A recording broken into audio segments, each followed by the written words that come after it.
Gandang araw guys, sa araw na to ay pupunta po kami sa bahay ni Tatay Badoy at ni Nanay Rora, yung mag-asawang matanda na laging pumupunta ng dagat. Napanood po kasi ng kaibigan ko na nasa ibang bansa ang video ng dalawang mag-asawa na kung saan kahit may mga edad na to ay palaging pumupunta ng dagat para lang makaraos sa araw-araw na pangangailangan nila. Hinahanap pa po namin ang bahay nila at medyo nahirapan kami kasi iskinita lang ang daanan papunta sa kanila. Di ko talaga inaasahan guys na sa pamamagitan ng videong ginawa ko ay may tutulong bigla sa mag-asawa. Layo pa ako guys ay nakita ko na si Tatay Badoy at nagulat to dahil may dala kaming isang sakong bigas.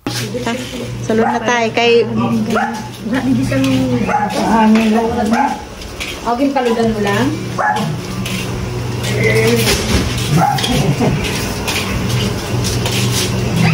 Papasok na kami guys sa bahay nila Tatay Badoy at Nanay Rora. Ito po yung bahay nila, nasa looban pa at sa dulo. Naabutan ko po si Nanay Rora na nakaupo lang at ang kanyang anak naman na si GR ay nag-aaral. Guys, ito yung yung pinadalang bigay ng kaibigan ko kay Nanay at Tatay. Galing Switzerland. Isang kabang bigas, tapos ito yung grocery. Ito may gatas, kape, dilata, asukal, biscuit, at saka noodles. Ito si Tatay Badoy, tsaka ito naman si Nanay Rora, tas ang anak nila. Anong pangalan mo? Ito yung sinasabing anak ni Ate Rora na PWD. Tas ito naman yung anak nila na sabi nga ni Tatay, araw-araw lagi siyang nasa dagat para sa kanyang anak na nag-aaral. Ito. Kaya anong masasabi mo po doon sa binigay na tulong ng kaibigan ko? Salamat na lang po yung pagkabigay. Naghihirap talaga kami sa paghahanap buhay pero nagtataga lang po ako. Nagtataga lang kami ni Mrs. para makabili kami. Sabi nga ni Ate Upper daw kapon sumama yung pakiramdam mo. Tumaas daw ang blood pressure mo. Makabili ako ng gamot, yung pangpatasan dugo ako. Pero ito tayo, 'di ba? Sabi ko sa iyo doon sa dagat, mag-ano ka lang baka mamaya, 'di ba? Sabi ko sa iyo may mga malalambot ang puso na mga handang tumulong sa kagaya nyo. O ito tayo, 'di ba? May blessing na dumating. Grocery at saka isang kabang bigas. Ayan. Salamat po sa nangyagawa sa akin. Bigay sa tulong niyo po.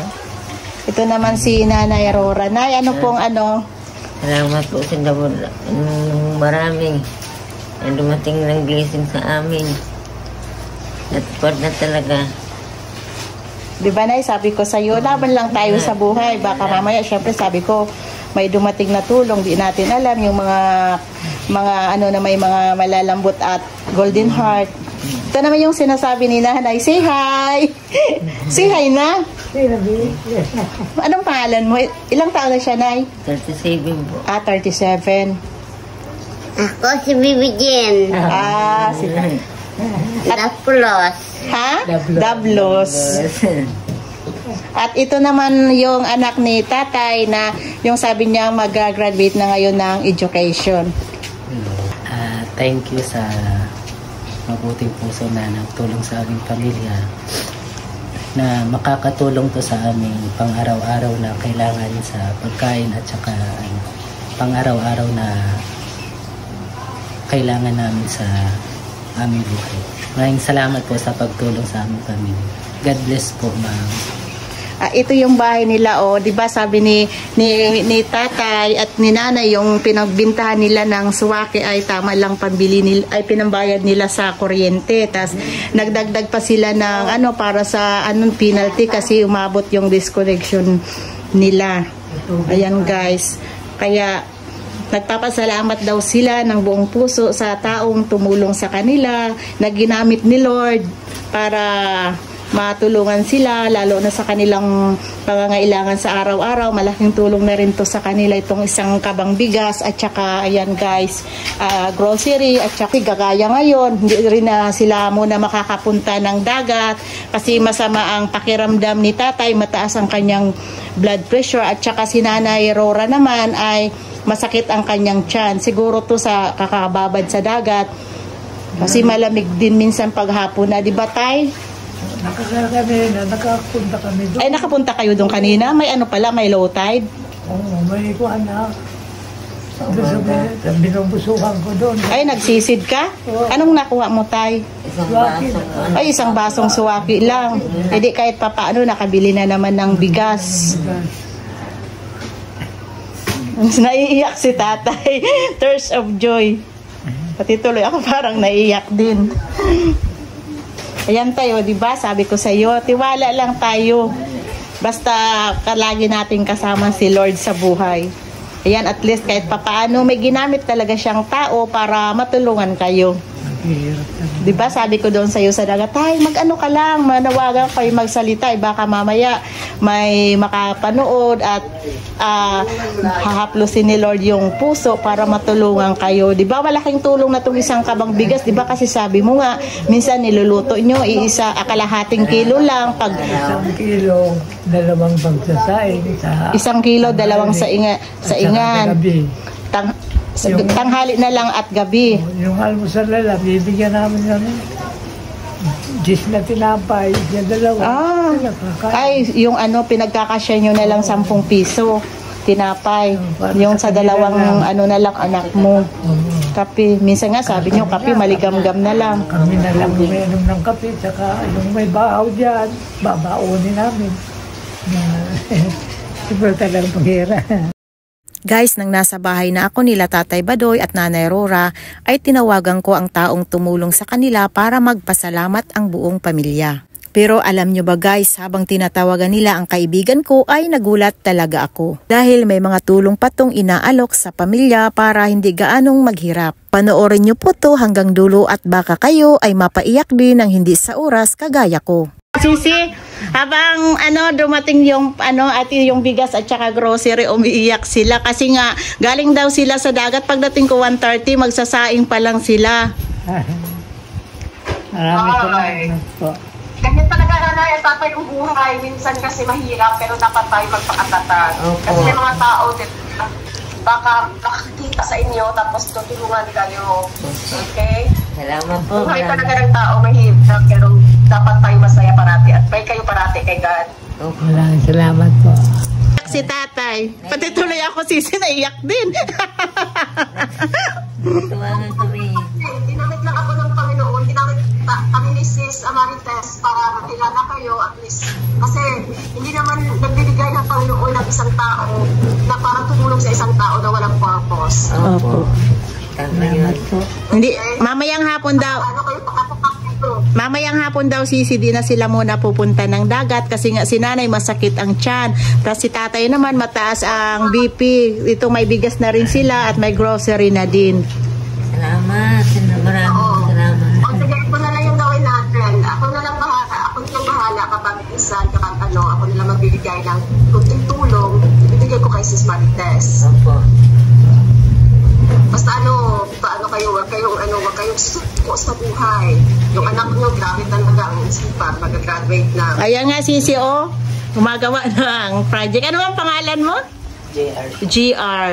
Ito yung bahay nila sis, At basta tatay, anay tsaka tatay, salamat kasi ang sisipan nyo talaga, ang sisipan nyo sa buhay kahit nahirapan na kayo. Talaga naghihirap ako hindi naman ako makahanap buhay. Yung anak niya, nag-graduate na. Ang eskwela ko, walang pamasahe sa pag-eskwela. Hati-hati lang nga yung binibili ng bigas at saka pamasahe. Talaga, 30. 30 din sa hapon. Nakakarinig kami, mabuti kung naka2 piso o 200 kami kay nakasasubra-subra na mga kanya. Project.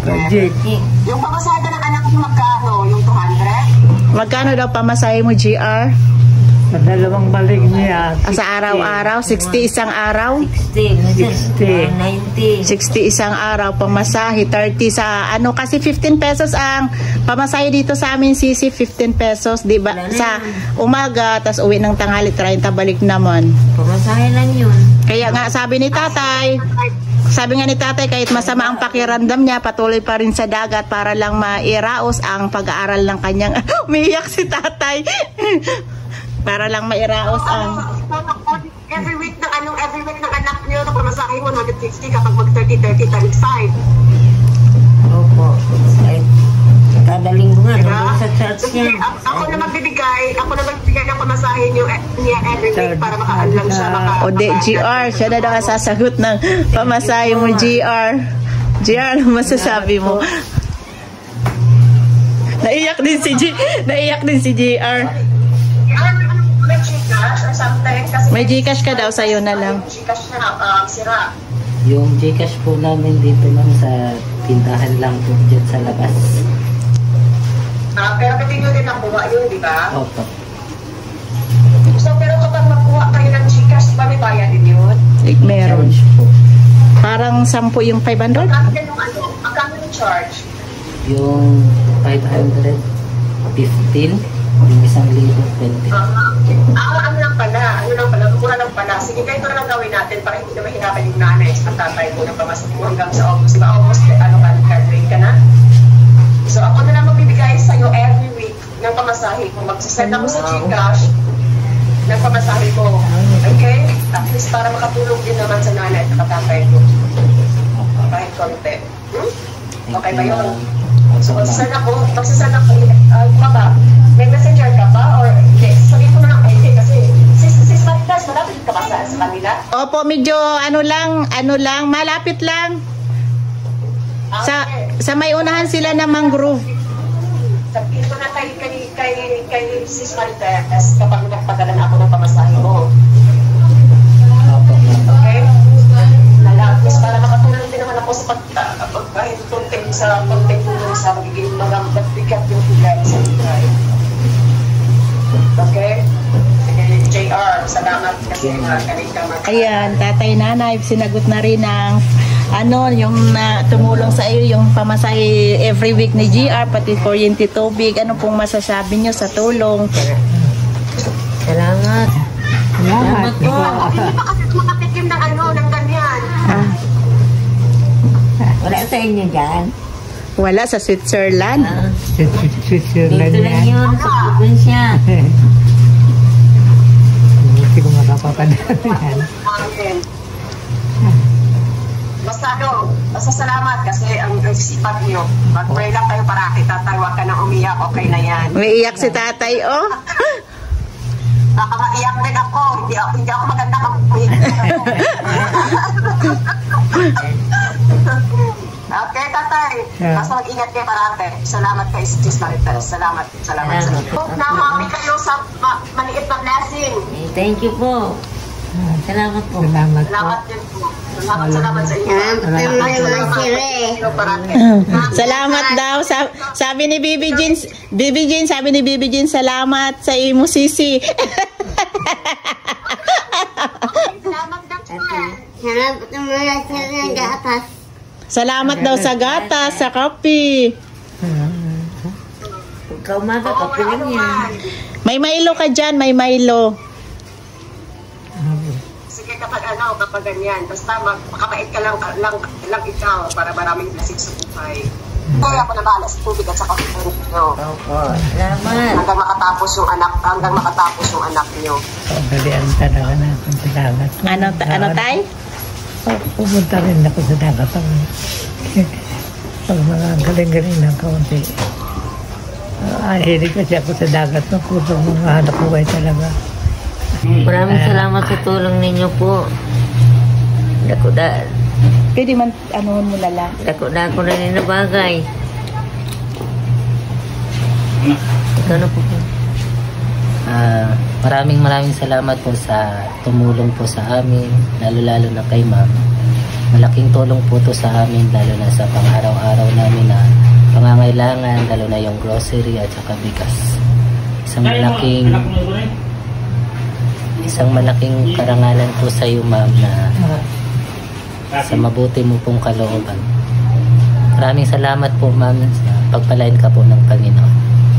Oh, dito na lang kami guys kasi ito si tatay umiiyak talaga, di mapigilan ang kaligayahan galing sa kanyang puso kasi di daw niya inaasahan na may tutulong sa kanya, magbibigay ng isang kabang bigas at grocery item. Tapos yung gamot niya, papadalhan din siya pambili ng gamot at yung pamasahe ni GR, yung anak nila, weekly ay siya na ang sasagot at saka yung bayarin sa ilaw at tubig. O, nagulat sila kasi di nila inaasahan na may ganong tao talaga na tutulong sa kanila.